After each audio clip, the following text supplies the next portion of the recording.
A warm welcome back to the Celtic Whisky Pod with me, your host Al Higgins. After a bit of a break, I'm back with the inside story on all your favourite whisky related topics, with news from distilleries, whisky makers and all the characters in the world of whisky and spirits. What a year 2023 is already shaking out to be. We have already had more new whisky releases than we know what to do with, and that is just the start. With more and more new distilleries coming along and a few more of the new breed coming of age, so to speak, we will no doubt be trying lots of new drams this year. And speaking of drams, be sure to check out our sister website, dramsdelivered.com, where you can buy lots of rare whiskies, buy the 3CL sample and have them delivered direct to your front door. Go to dramsdelivered.com for more details, or look us up on Instagram and Twitter to keep up with the new products and any special offers. Our main news right now is the biggest event on the whisky calendar in 2023, and that is Whisky Live Dublin. The dates for your diary are the 19th and 20th of May, and the event will be bigger and better than ever with exhibitors from all over Ireland, Scotland, the USA and elsewhere. Go to whiskylivedublin.com for more details and to buy tickets.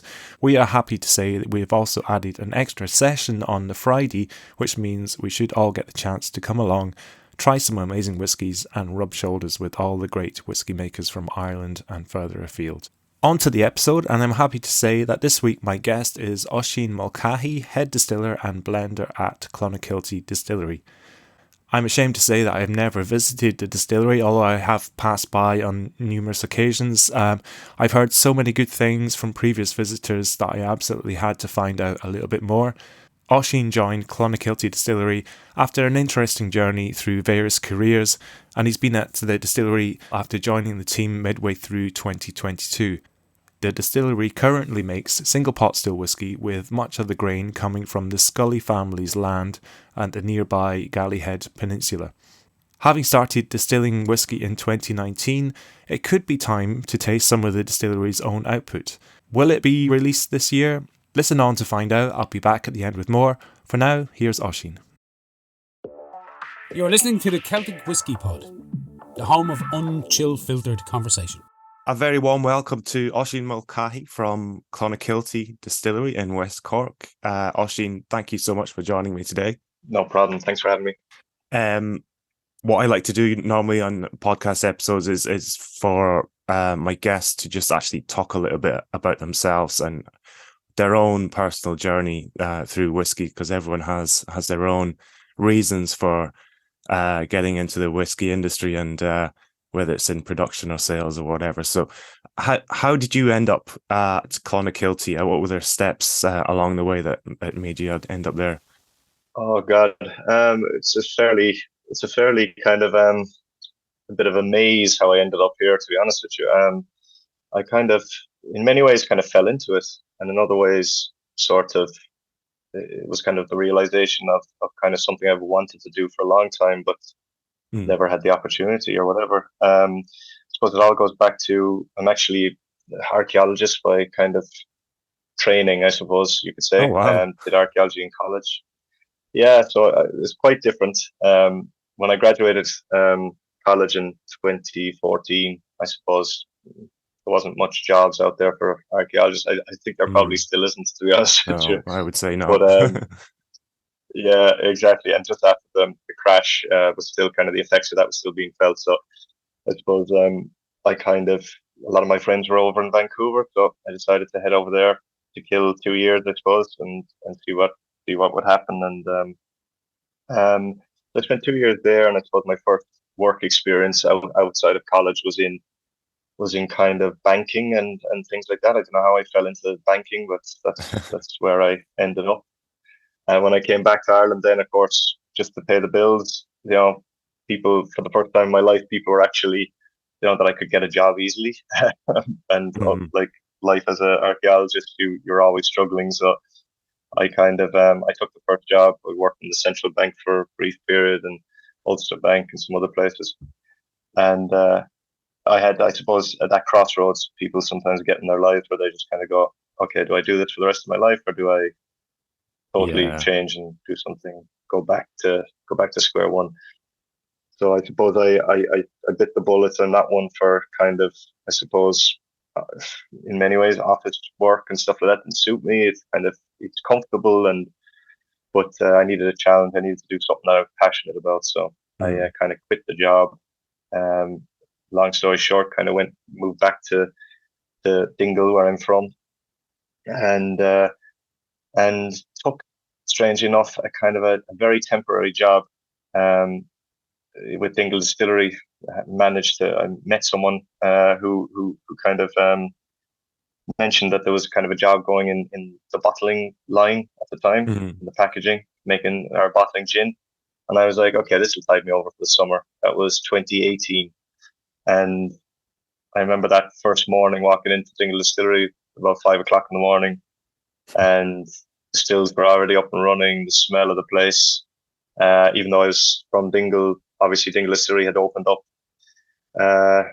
What was it? Probably just soon after I went to, or soon before, I went to Canada. So it's the first time I'd ever actually stepped foot into the place, and instantly, I suppose, the smell, the sight of the pot still, I was kind of hooked from then on, and that kind of summer bottling job turned into a production job, turned into a career essentially, and kind of went from Dingle Distillery to it kickstarted a passion in brewing, in distilling. So I was kind of doing both. I was brewing at home, I was distilling at work, and kind of doing some study on the side, IBD courses, whatever I could get my hands on, and just kind of it kind of snowballed from there, and I kind of left Dingle, had a brief period in a brewery in Cork, and just kind of figuring out whether I wanted to be a brewer or a distiller. I was kind of feeling out both career options at the time, and kind of focused on distilling, which was just for me just married the two kind of things that I like most about about distilling, was the kind of scientific and creative aspect. I feel like it melds quite well, those creative, and in many ways kind of the archaeology was similar in that there was a scientific element and a somewhat creative element to it. So I enjoyed that, and a couple more moves to other distilleries, slowly climbing the ladder, and when a job popped up as a head distiller for Clonakilty, I jumped at the opportunity. Great. Yeah. And when did you start at Clonakilty?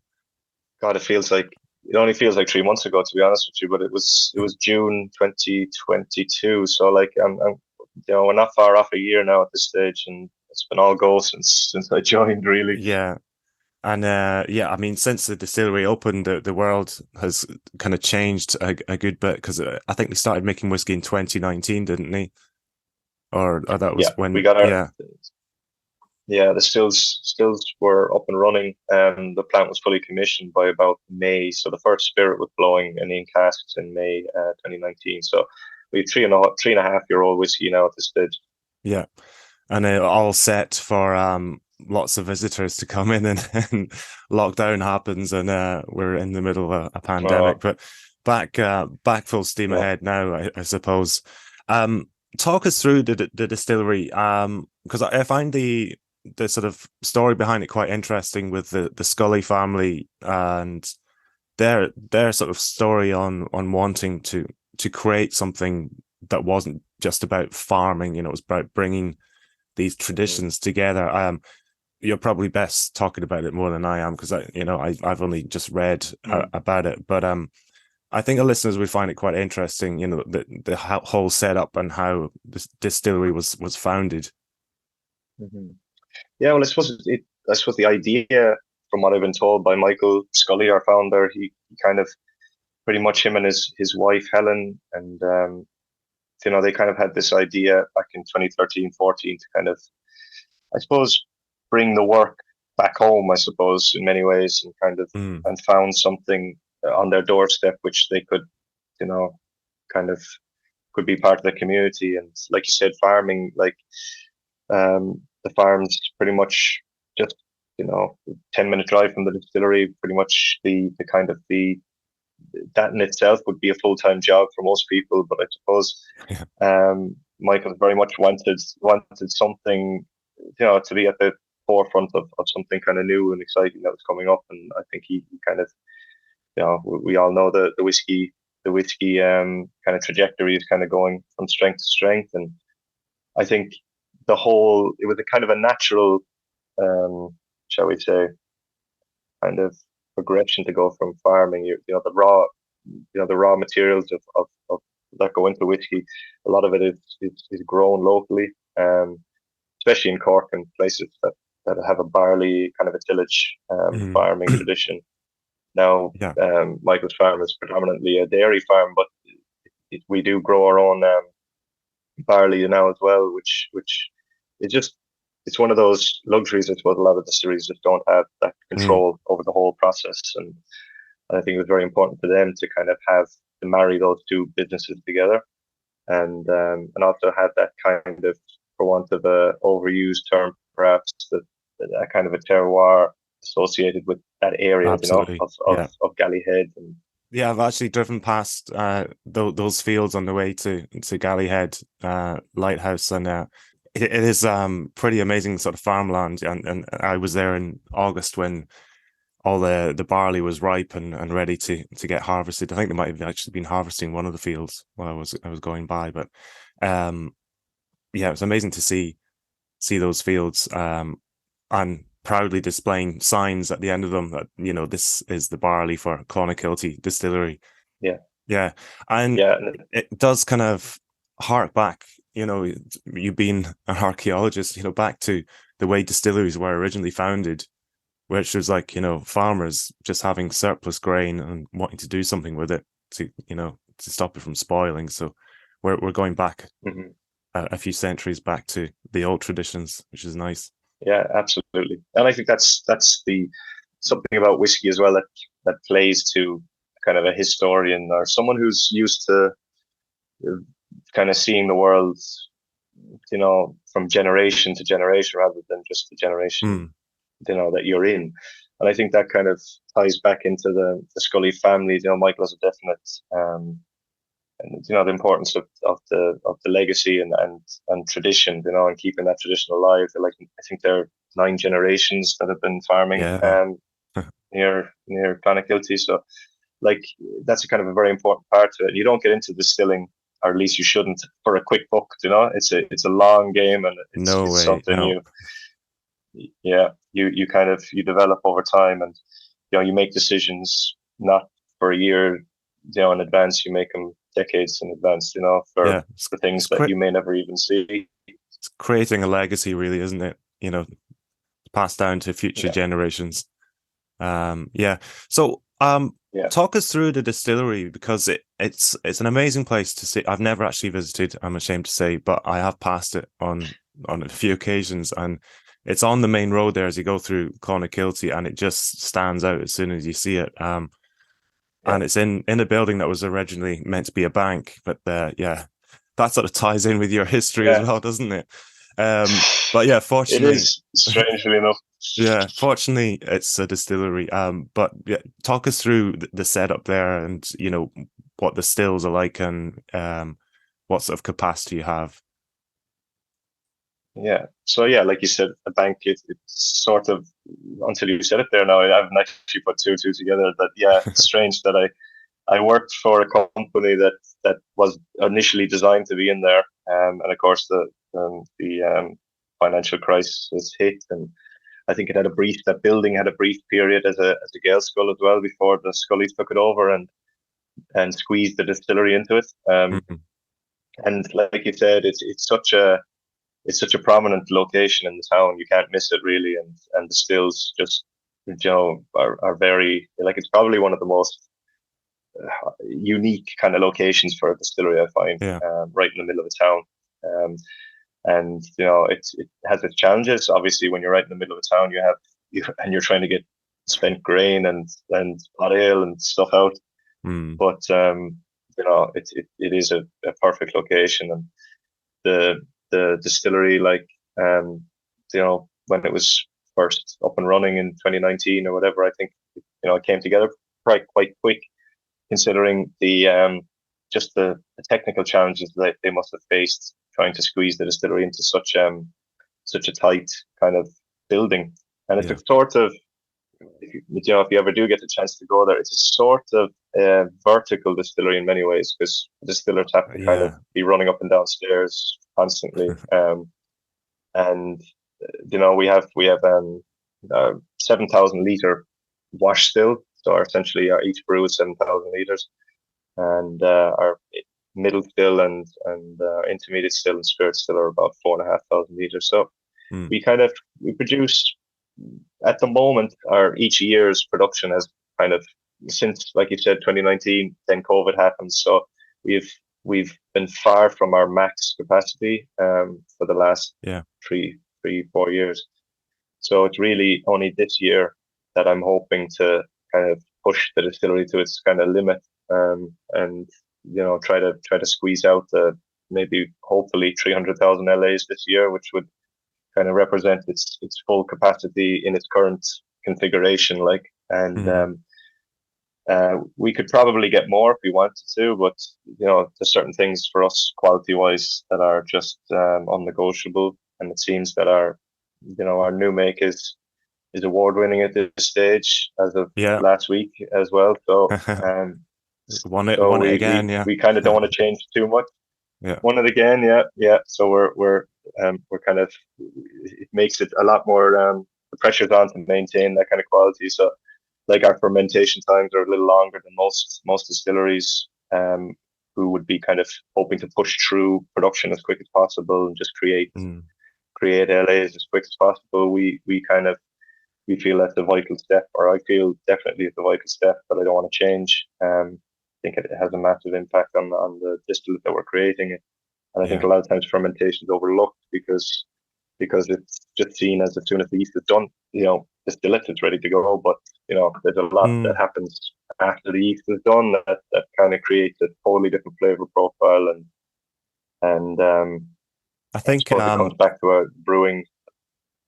Yeah, I think attitudes are maybe slightly changing amongst the industry about that, aren't they? Because certainly 10 years ago, or even slightly longer, the whole drive was just about alcohol extraction and get the best yeasts and the best barleys in terms of extract and what you can get in terms of bang for your buck, essentially.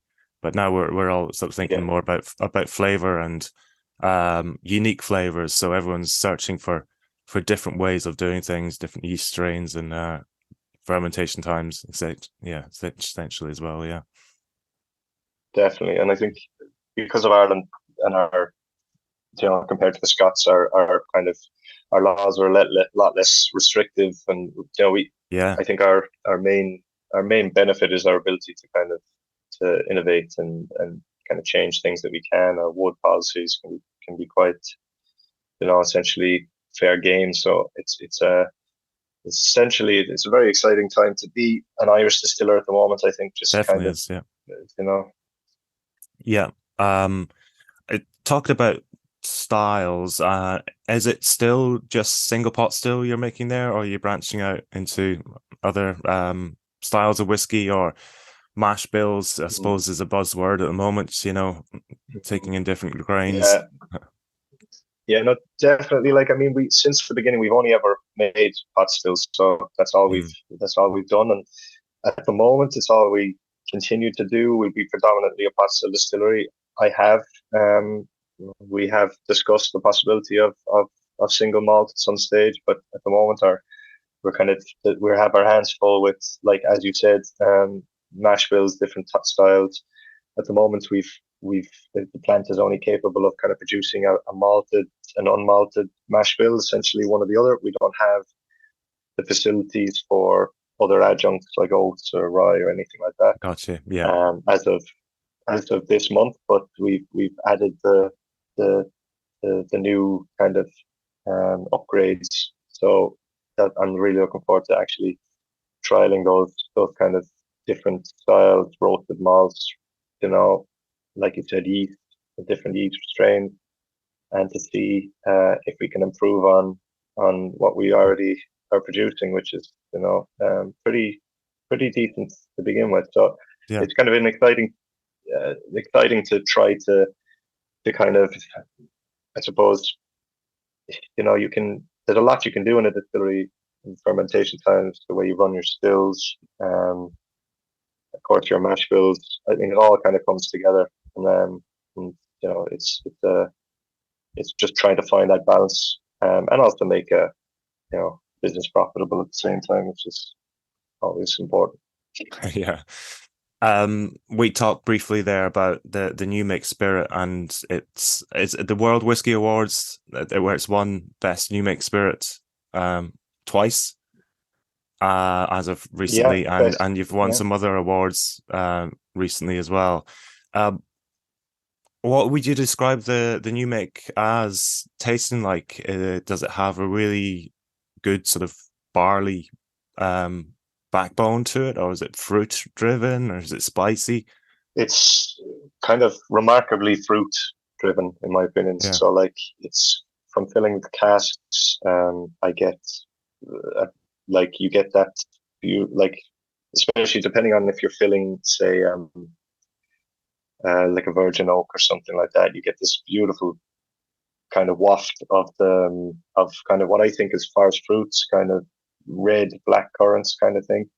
Um, and there's that's really prominent on the nose, which I think comes from the long fermentation time, the addition of esters that are only produced with a longer fermentation time, and of course on the palate then it's a kind of licorice style kind of Oh like wow. Yeah. aftertaste, and kind of, so it has some real kind of depth. And a lot of times from a pot still, you're even a 60% barley pot still, you're expecting a lot of spice and a lot of grain or whatever, a lot of like hay like quality. You just don't get it from our pot still. It's incredibly fruit forward, and I just think it is interesting how now that we're actually able to look back at our 3-year-old whiskey and actually taste it and see how things are Yeah. progressing. There was a lot of experimentation in the early days and on the mash bills. So like a lot was messed around with, 60-40, 40-60, 50-50, whatever. And it's nice to finally kind of now realize how these are aging and the effects that maturation period actually has on the new make is really interesting. So like I think we've kind of identified the mash bill at the moment, which is, funnily enough, we've won the World Whiskey Awards now, best new make with 2 different mash bills. So it's hard to pick one over the other, but Yeah. I think that there's definitely it's definitely a new make.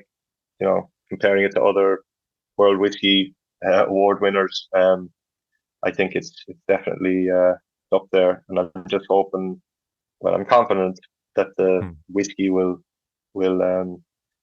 be kind of carried on through the new make.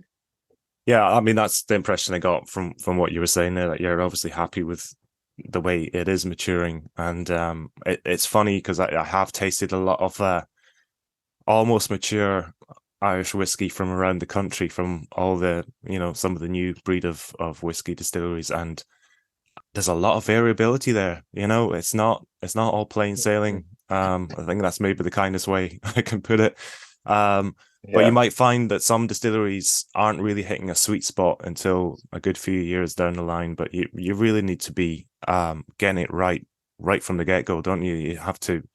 I don't know what your time frame is for. Maybe you could give me a hint on when your first release might be, but you have to get it right first time, don't you?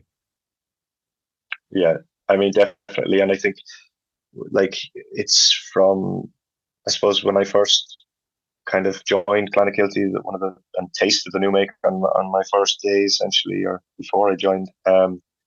It's kind of one of the reasons why, as a distiller, you kind of, you can be the best distiller in the world, but it's the equipment you're dealing with. It's the sort of the ethos behind it as well. The kind of everything you want to create the best spirits that you can.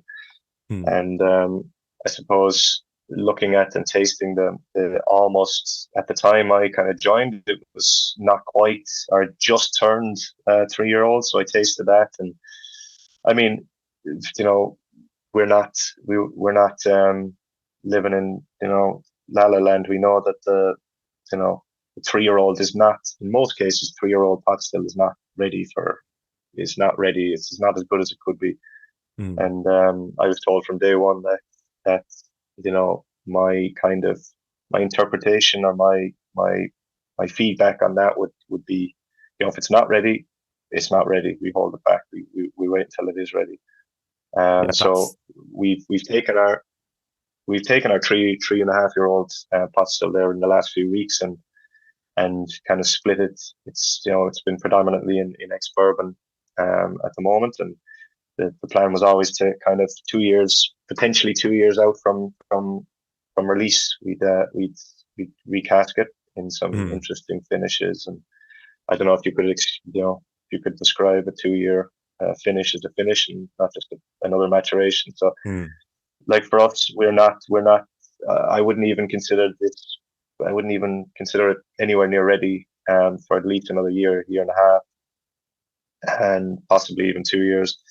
So we'll assess as we go. But I mean, if the 3-year-old has anything to go by, it might indeed as much as we think. But in our heads from day one, it was always a 5-year-old. Pot still, I think, really kind of begins to show its true kind of colours around the 5-year mark, and so that's always been in our head. So it's very commendable to hear, and sort of reassuring to hear that you're not in a massive hurry and you're not just going to put it out there. And it'll be interesting to see what casks are in the final mix. So talking about casks and what you're using to mature, you've obviously before you were there, there were some releases in beer casks, Bordeaux wine casks, and this is the sourced whiskey essentially under the Clonakilty name. What casks are you working with, like right now, in terms of what you're bringing in and maturing whiskey in? I suppose that you got 2 streams essentially. You've got your new make spirit, or even 3 streams. You sort of talked about the 3-year-old and 3.5-year-old spirit, new make spirit, and then the actual liquid that you are currently bottling. Yes, I think my predecessor probably didn't have. It's a lot easier sometimes when you're just filling casks in the first 3 years, because you're always thinking, okay, well, I'll get round to recasting them in 3 years' time or whatever. And now I think it's really starting to heat up as far as busy, like you said, the 3 streams going at the time. We're casking, recasking, blending our sort liquids and and then trying to move essentially what our mature, our 2-3-year-olds into casks ready for release in 2024, 5, 6, and onwards. And then of course, and filling our new make and trying to figure out what our new make policy is going to be. And I think that's my main kind of focus of my energy. Much of my energies at the moment is thankfully we're producing good new make, we're producing good, we're sourcing good liquid, and so really wood and sort of planning the liquid is really the key. The good thing about sourcing as kind of a broad array of casks as we have up until this point is I have a lot of, we can see what works, what doesn't work for our new make. I kind of want to kind of start to nail down a long-term wood policy for new make, where we fill a certain percentage of what we'll need for the future, rather than rely on a sort of a bourbon and then a finish kind of schedule. So kind of a parallel maturation seems for me a blender's a far more interesting from a blending perspective, because you're actually dealing with a liquid that's been in a sherry cask or a rum cask since day one, and you have a maturity of flavors which you don't get from a 1 year, 6 month finish. You just don't get them. And again, for us is it can be a challenge sometimes when dealing with source whiskey to plan enough ahead to actually make sure that your finish is has had enough time to kind of pick up the flavors that you want. And Yeah, a bit again, like what you're sometimes saying there's with the always new been that make. balance. You have to have patience as well. Yeah. Exactly. Yeah. And like sometimes the sales teams and stuff like that, they're pushing you for things because, thankfully business is good and people want your liquid, but you're kind of, at the end of the day, the business doesn't, what we put out has to meet the kind of quality standards. And like, if something isn't in the cask long enough, it just can't be sold. So it has to remain as it is. But there's some really interesting casks that we have in our warehouse at the moment, and we just received a couple of containers from Spain. Interesting sherry casks of all different types. Some rum from Martinique, which I'm really happy with, and I've done Excellent. So some rum interesting agricole things in the casks. past. Yeah. Yeah, exactly. Yeah, beautiful casks, and they really like rum is one of those spirits, cask wise, that I suppose all casks are similar, but they vary so massively. I've And always just when you described rum making as the Wild West of distilling because it's like anything yeah, goes, and they get away with um, a lot more yeah, things than whiskey yeah, distilleries do. Yeah.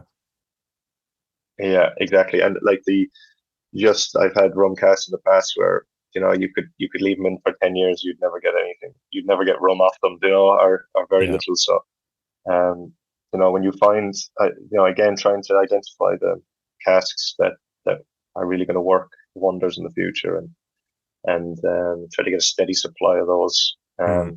and obviously reduce our American bourbon dependency, so that we don't have issues like we had the last couple of years trying to get American bourbon barrels. And there's a lot of there's logistical issues and shortages and stuff like that. And Sorry, in terms of sourcing, are you mostly working direct, or are you using brokers as well as working direct, or how does that work uh, in terms of finding these casks? Because everyone's out there trying to find them.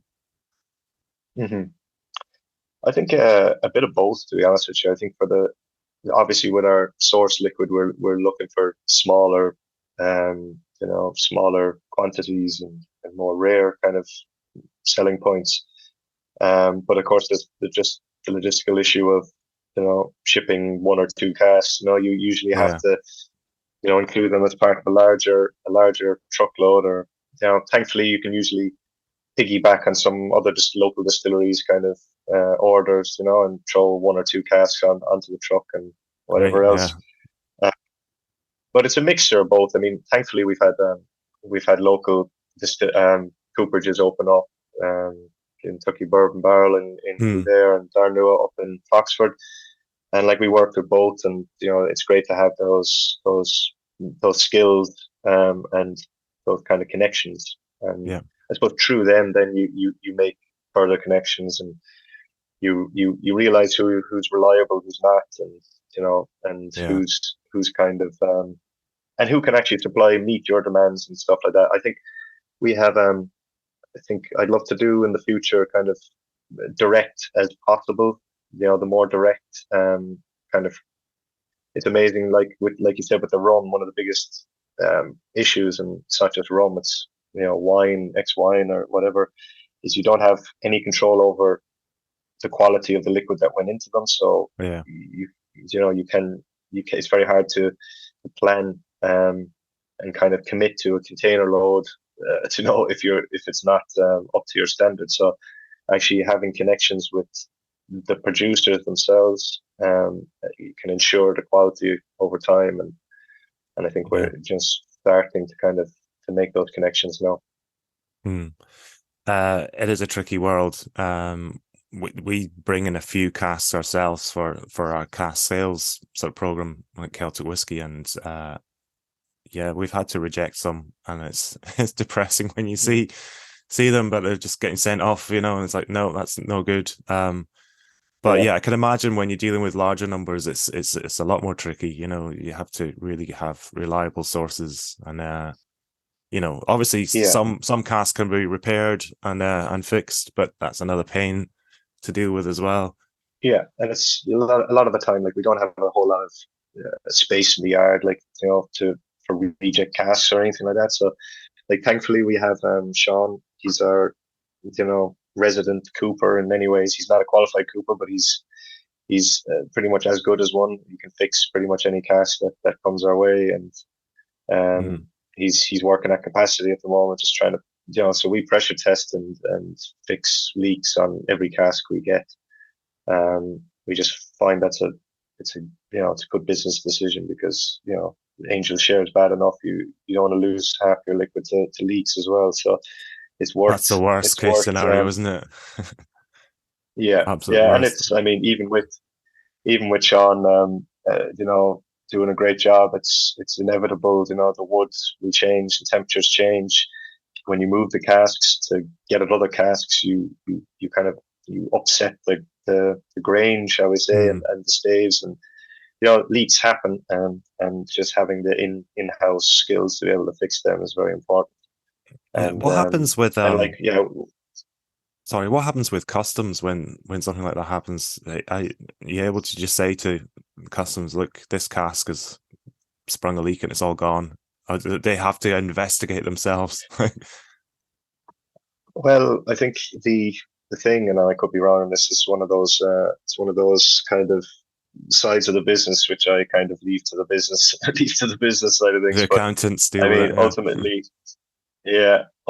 the liquid in the cask is essentially, we're paying a bond or a rent on that liquid that went into the cask, and I suppose it's guaranteed. So we're the ones who cover the costs. It's considered angel share if the whole cask leaks. That's lost, So it's lost that we kind of have to cover ourselves. So we're obviously paying a kind of a bond for a certain number of casks, a certain amount of liquid. So and that's guaranteed. So I kind of it's costly to have liquid there that we can't recoup the cost of, essentially. So minimizing those leaks are vital. I don't know how much a distillery like IDL might lose just in angel share alone is mind-boggling. Oh God, it's massive, isn't it? And they're filling hundreds of casks a day, so yeah, it's insane, huge amounts. Yeah, but if you ever go around the distilleries at Middleton, though, like some of the housing around there has that fungus growing on the sides of the houses. Oh yeah, is a potential legal worry for Irish distillers, I think, because there's actually alcohol floating around in the air all around the distillery. Yeah. The Baldinino, we used to have it all over the building in Dingle as well. It would literally grow. It'd grow on you if you let it. It was everywhere. So it's it kind of it's not exactly it's not exactly. I hear it's harmless anyway, but. I think I saw that you're in your final year for the IBD diploma. Is that right? It is, yeah. Last module. How does that work with working and studying? Is it a pretty hard schedule to get to grips with? It is and it isn't. I suppose I started that journey, I suppose, at a different time in my career, and it's been for me, it's just a sort of it's been a learning. I've learned far more on the job. I suppose I kind of started the diploma. In many ways, I kind of jumped ahead of myself as far as, and in that case, it's actually helped me to kind of put to practice what I've learned. Some of the I don't have a chemical engineering background. I don't have a technical background in many ways. So it helps to kind of to expand my knowledge on that side of things, because the whiskey is great. The ability to talk about it, the blending, a lot of times there's a kind of a magic or a kind of a mystery behind the way whiskey is made and everything, and certainly the way it's marketed. But for me, I'm just as passionate about the nuts and bolts, literally on the. You have to be, yeah. You do, and I think there's a lot of distillers maybe who might prefer the shall we say, the marketing side of the whiskey. While there's people there, real geniuses who are working behind the scenes in distilleries all over the country who never get there, who are never on podcasts or never. And in Scotland as well, plenty of distilleries in Scotland who have a mouthpiece, but someone else behind the scenes is doing all the real work. Yeah, exactly. Yeah, and for me, it's always been very important to have the technical knowledge. I mean, hopefully one day I'll be lucky enough to be considered, or I don't know, a master of my craft. And I think that was my next question. Like, would you do the masters after the diploma? I'll give it a few years. Do you know what? The way I'm thinking now, I'd say, God, I'll give it a few years. But if all goes to plan and the diploma's in the bag, I think it's hard not to. I always found myself, and I think it's a good rule in general in my career, I suppose, I've been lucky enough to progress quite fast and kind of move in the directions I want to go. And that's always because, in my opinion, I put myself in a constant learning place. A lot of times you get to a certain level, you're like, okay, I'm happy here for a while. I'll stick it out. I'm the you're comfortable running a distillery or operating a piece of equipment or whatever. But I suppose it's always important to keep yourself pushing yourself forward and kind of challenging yourself. And the masters is definitely daunting, but I think there's very few things, qualifications, I think, in this country or in the industry that could truly kind of qualify you as a master distiller. A lot of people might go to Harriet Watt and get a year's master there, and then it's the IBD master's course is it is a kind of a kind of an apprenticeship in many ways. It kind of just justifies that title, in many ways. Yeah, and it's not the be all and end all either, because you never stop learning. There's always knowledge to be gained from other people.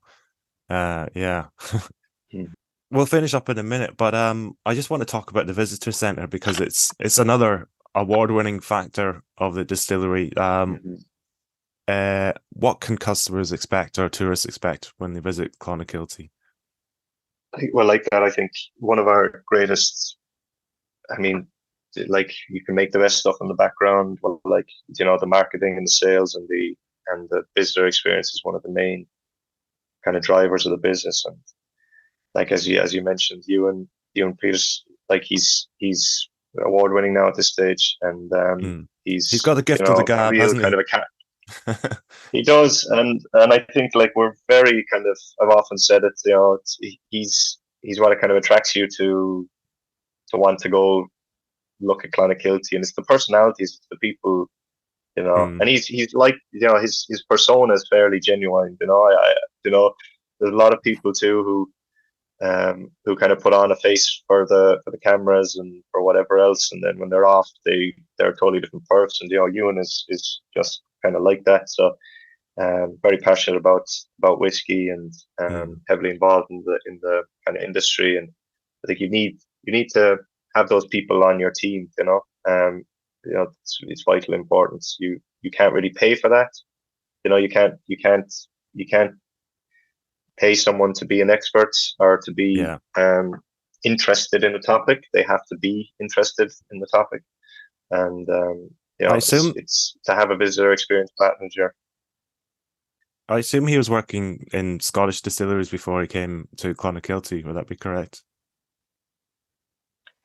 To be honest with you, my limited knowledge of his background, I believe he's had kind of worked in kind of the brand side of things briefly with Powers and stuff like that. But I think, as far as I'm aware, his distillery experience is in Ireland only. So.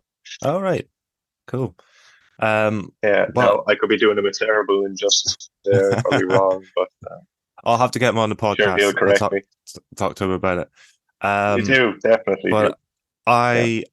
I am definitely going to come and visit Clonakilty. I'm in West Cork at some point this year, so I'm definitely going to pop in, and I'm very fascinated by the setup and yeah, to see what's going on there.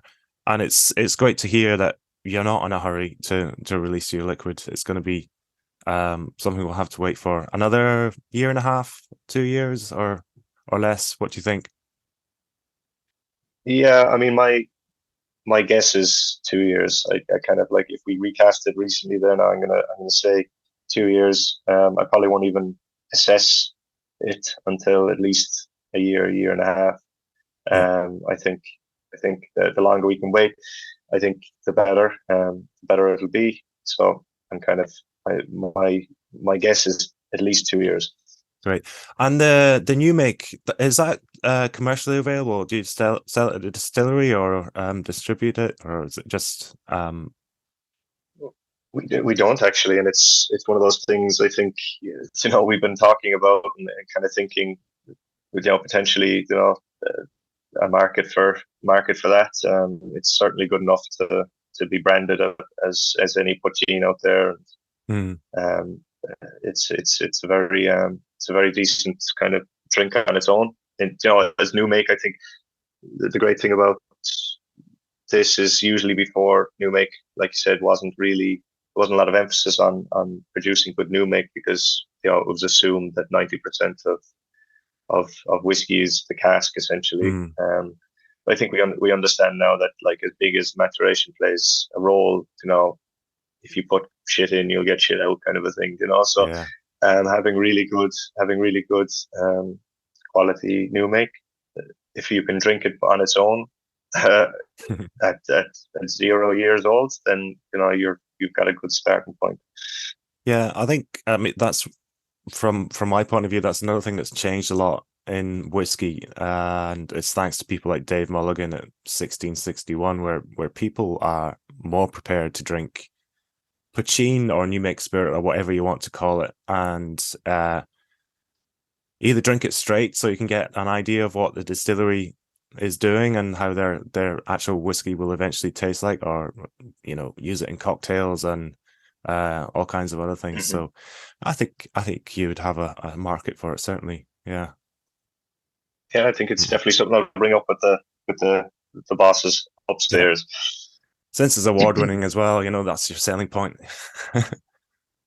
Absolutely. I mean, yeah, and let's hope I can, hopefully under my tenure we can make it 3 for 3. We'll see. Here we go. Yeah. Oisín, it's been a pleasure talking to you, and I really appreciate you taking the time out of your schedule. You've clocked off from work, so thanks for talking to me today.